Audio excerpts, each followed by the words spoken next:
Sir अब ज़रा हम तवज्जो देते हैं। मरियम नवाज़ साहिबा जो कि चीन गई तो तनकीद हुई कि क्या करने गई हैं, वो कह रही हैं ये था मेरा दौरा मुतालियाती कि मैं वहाँ से टेक्नोलॉजी लेकर आई मेयो अस्पताल में कैंसर की मशीन। कैंसर की एक नई मशीन उन्होंने मंगवाई है चीन से। हाँ जी, जो भी मेयो अस्पताल में लगी है फिर दुनिया के पाकिस्तान के मुख्तलिफ अस्पतालों में लगेगी। उससे कैंसर का इलाज जो है बड़ा वो तेजी से लोग सर शिफायाब हो रहे हैं। उन्हीं की ज़बानी सुने ज़रा मरियम साहिबा ने क्या फरमाया इस बारे में। मैं पाकिस्तान की आवाम से और ख़ुसूसन पंजाब की आवाम से बहुत खुशी के साथ इत्मीनान के साथ ये बात शेयर करना चाहती हूँ कि ना सिर्फ ये कि इस टेक्नोलॉजी को पाकिस्तान लाने में और इस टेक्नोलॉजी को यहाँ पर इसका आगाज़ करने में पंजाब ने लीड लिया है, बल्कि पाकिस्तान में, सिर्फ पाकिस्तान में नहीं, ना इंडिया में, ना पूरे कहीं सब कॉन्टिनेंट में, ये चाइना के अलावा इस खित्ते में ये इलाज है ही नहीं। इसका लोगों को पता ही नहीं था। वहाँ मैंने हाइजिया से भी बात की कि मुझे फ़ौरन ये मशीनरी पाकिस्तान में चाहिए, मुझे इसको मेरे डॉक्टर्स को आके ट्रेन करें, अपनी टीम्स भेजें। तो वहाँ पर हमने उनसे वो MOU जो है वो साइन किया।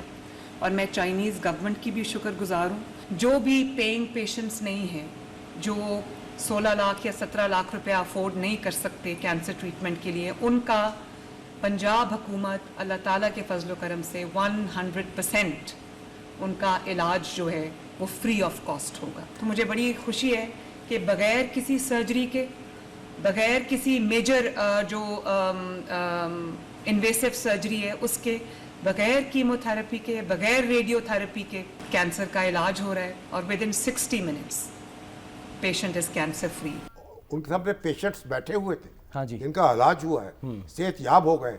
मरियम बीबी शाबाश, अल्लाह ताला आपको इसी तरह तौफीक अता फरमाए खिदमत करने की पाकिस्तान के लोगों की। और बड़े दिल खुश हुआ हमारा, और नवाज शरीफ साहब को भी फ़ख्र करना चाहिए अपनी बेटी पर, और हम भी उनके इस इकदाम पर और इनके इस पर ये हकीकत यह है फ़ख्र कर रहे हैं, उनके लिए दुआ भी कर रहे हैं। बिल्कुल टेक्नोलॉजी। और हाँ, डॉक्टर सईद अली साहब हमारे साथ हैं सर, उनको वेलकम करते हैं। सईद अली साहब हमारे प्रेसिडेंट के साबिक चेयरमैन हैं और बड़े रहनुमा भी हैं डॉक्टरों के और डॉक्टरों के भी हैं, सियासतदानों के भी हैं। डॉक्टर साहब ये बताएं ये टेक्नोलॉजी है क्या और इससे कैसे इलाज होगा, और साइबर नाइफ से कितनी मुख्तलिफ है, ज़रा साथ की भी बता दीजिएगा। शामी साहब बहुत शुक्रिया। जैसे आपने पहले फरमाया कि मरीम नवाज साहिबा बड़ी मेरिट और ट्रांसपेरेंसी के साथ सेहत और तालीम में बर्फ रफ्तार इकदाम कर रही हैं और गरीबों और नादारों की सरपरस्ती कर रही हैं, और जैसे आपने कहा अपने वालिद मोहतरम मियाँ नवाज शरीफ का नाम भी रोशन कर रही हैं। तो जैसे आपने पूछा ये 3 तरह की टेक्नोलॉजीज थी। जैसे मेरे दोस्त ने पूछा अभी कि सबसे पहले साइबर नाइफ। साइबर नाइफ में हम हमेशा रेडिएशन करते हैं, यानी रेडिएशन करके मुतासरा हिस्सों में कैंसर के सेल्स को जला देते हैं। वो रेडिएशन है जो नुकसानदेह भी हो सकती है और इर्द गिर्द के जो हिस्से होते हैं उन्हें भी नुकसान कर सकती है। तो उसके बाद दूसरी टेक्नोलॉजी आई थी, उसमें हम कहते थे क्रायो एब्लेशन। वो बेसिकली दिल के लिए इस्तेमाल होती थी कि जिन लोगों के दिल की धड़कन तेज होती थी तो उसमें उस मशीन के जरिए मुख्तलिफ जगह कट लगा के दिल की धड़कन को नॉर्मल कर देते थे, सुस्त रफ्तार करते थे। और ये जो तीसरी सर्जरी आई है जिसकी मशीन लगी है, इसका नाम है कोएब्लेशन। ये बेसिकली जैसे अभी मैडम मरीम ने कहा, हाइजिया कंपनी है चाइनीज, उन्होंने ये मशीन हमें दी है। काफी महंगी मशीन है और उसकी training, after sales warranty, 250 free मरीजों की सहूलत और उसके अलावा स्टाफ की ट्रेनिंग सब इसमें शामिल है। और कोएब्लेशन में ये होता है, अच्छा कौन सा कैंसर का ये इलाज कर सकेगी? ये इस वक्त तो जो गुर्दे और जिगर हैं उसमें इसकी कामयाबी, इसके जो अभी तक 6-7 मरीज जिनका इलाज हुआ है यहाँ पे, जिगर में, ब्रेस्ट कैंसर में, प्रोस्टेट कैंसर में, इन तमाम, यानी जो इसमें जो ग्रेड 1 और ग्रेड 2 के कैंसर हैं और इन इलाकों में जहाँ पे सर्जरी करना मुश्किल होती है, जैसे लिवर में आप सर्जरी करें तो बहुत ब्लीडिंग होती है, इंसान मर सकता है। तो ये अभी जो पहला ऑपरेशन हुआ है मेयो हॉस्पिटल में, वो लिवर के पेशेंट का हुआ और वो कामयाबी से कैंसर को रिमूव किया गया है और वो उसी दिन शाम को अपने घर चला गया। उसको डेड कर दिया गया है या जला दिया गया? नहीं, उस हिस्से को ना जलाया गया है ना उड़ाया गया है। इसमें नई टेक्नोलॉजी ये है कि इसमें 2 तरह की चीजें यूज हो रही हैं। जैसे अभी मैडम ने अपने बयान में कहा था कि इसमें ना रेडिएशन है, ना जलाव है और ना घेराव तो है। इसमें साइड इफेक्ट्स भी नहीं होते डॉक्टर साहब?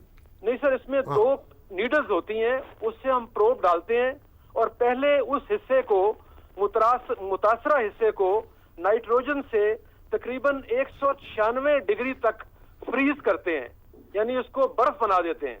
और उसके बाद फिर दूसरी गैस है एथेनॉल, उससे इसको हम आहिस्ता आहिस्ता गर्म करके 80 डिग्री तक उबालते हैं।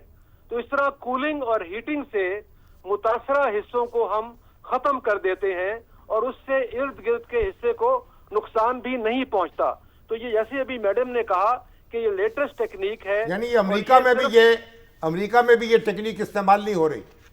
नहीं, कहीं भी नहीं हो रही, ये सिर्फ चाइनीज अमेरिका की में हो इजाद रही है है। और सिर्फ चाइना में हो रही है। ठीक।